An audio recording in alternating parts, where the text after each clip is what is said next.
Ini juga nggak kalah menarik ya teman-teman seller ya. Fitur promosi apa aja sih yang direkomendasikan oleh Mentor Ilham dan toko Asyamweseman untuk kita semua nih, seller, Tokopedia ya. Kita coba cek nih yang pertama, ada voucher toko ya Mentor Ilham ya? Voucher toko tipsnya gimana nih Mentor Ilham?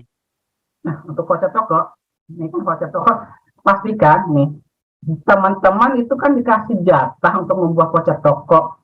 Manfaatkan voucher toko itu secara maksimal. Buat banyak-banyak varian voucher toko. Bisa cashback yang 2%, ada yang 5%, dapat cashback 20 ribu atau 40 ribu, ataupun cashback yang lebih besar lagi. Buat sebanyak mungkin yang sangat variatif. Atur jumlah dan masa berlaku voucher untuk setiap periode. Jumlahnya harus diatur. Jangan misalnya teman-teman yang cashback 5%, jumlahnya 20 voucher. Cashback yang 2%, 20%. 20 voucher. Cashback yang berikutnya lagi hanya mungkin 10. Cashback yang lebih besar, jumlahnya mungkin lebih sedikit. Dan atur masa berlaku voucher, jangan sampai terlalu panjang.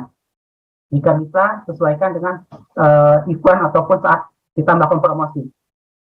Nah, di sini pentingnya, kadang-kadang Anda pembeli sudah masuk keranjang, tinggal bayar ceritanya.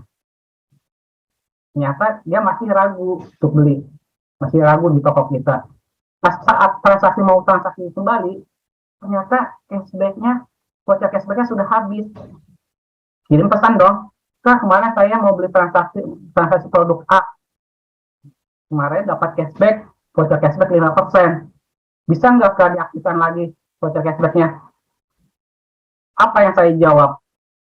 Saya jawab, mohon maaf Kak, voucher ataupun promo itu terbatas. Siapa cepat dia dapat. Jadi promo ini berlaku dari tanggal sekian sampai tanggal sekian dan jumlah voucher itu terbatas. Siapa cepat yang didapat seperti itu. Iya Kak, tapi saya pasti pengen beli kok Kak kalau voucher cashback. Mohon maaf Kak, tidak bisa. Kakak mungkin bisa menggunakan voucher cashback yang lainnya. Jadi sebar juga voucher tokonya itu di saat campaign. Nah, yang kedua, teman-teman pasti kadang beberapa temannya mendapatkan kesempatan mengikuti campaign Tokopedia. Selalu ikuti campaign Tokopedia yang yang memenuhi syarat toko teman-teman nih. Contohnya ini WIB. WIB itu di mana traffic tinggi-tingginya traffic di Tokopedia. Itu kalau teman-teman masuk ke halaman promosi, teman-teman di awal bulan selalu ditawarkan untuk mengikuti program WIB. Dan saya rasa ini untuk semua toko, karena kemarin saya coba buka toko baru, rencananya mau bikin pet shop, dan di situ saya juga di toko baru itu mendapatkan kesempatan untuk mengikuti program WIB. Dan di sini ada program WIB Premium. Nah ini untuk seller-seller Power Merchant, kemudian Power Merchant Pro, kemudian dan Official Store. Yang ada juga WIB Premium Max, ini hanya bisa untuk Power Merchant Pro dan Official Store. Dan ada program WIB Lite. Di sini bisa semua untuk regular merchant dan power merchant. Regular merchant bahkan bisa mengikuti WIB dengan di sini promosinya adalah pakai promosi berbayar ya. WIB Lite itu sekitar 49.000 per paket. Jadi selama 25 sampai akhir bulan selama event. Nah, di sini teman-teman harus manfaatkan. Kenapa? Karena disinilah teman-teman bisa menaikkan traffic transaksinya. Dan pentingnya itu teman-teman harus memenuhi syarat-syaratnya tuh. Nah, di sini setelah mengikuti campaign, teman-teman bisa gunakan diskon toko.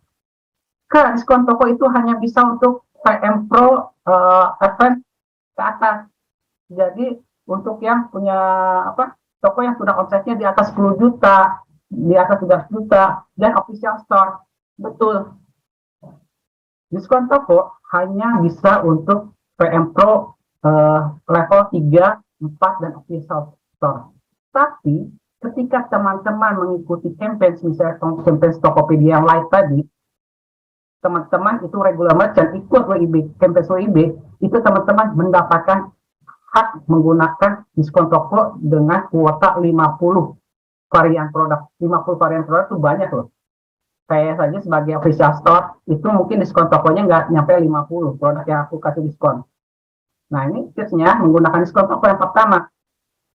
Buat diskon toko itu yang terbatas, jangan sampai diskon tokonya itu 1 tahun full. Kalau 1 tahun full, istilahnya nggak ada istimewanya. Berarti itu harganya memang segitu, gitu. Jadi buat diskon toko itu yang terbatas, mungkin hanya selama WIB ataupun hanya 2 hari, 3 hari, seperti itu. Jadi orang berpikir, oh iya, ini hanya 3 hari, cepat-cepat deh transaksi sebelum masa berlakunya habis, seperti itu. Yang kedua, teman-teman bisa pasang diskon toko di produk yang bervarian. Misalnya sepatu. Sepatu itu kan ada ukurannya nih. Nah, teman-teman buat varian ukuran 38, 39, 40 sampai 44. Teman-teman bisa atur di varian tertentu. Apakah di nomor 39-nya ataukah di nomor 44-nya, sehingga otomatis akan ada beda loh. Oh iya, ternyata memang harga normalnya sekian, tapi varian ini mungkin karena jarang beli akan dikasih diskon. Mungkin saya pikir pembeli seperti itu. Jadi teman-teman, kira-kira si konsumen ini akan membeli yang diskon apa membeli yang sesuai kebutuhannya?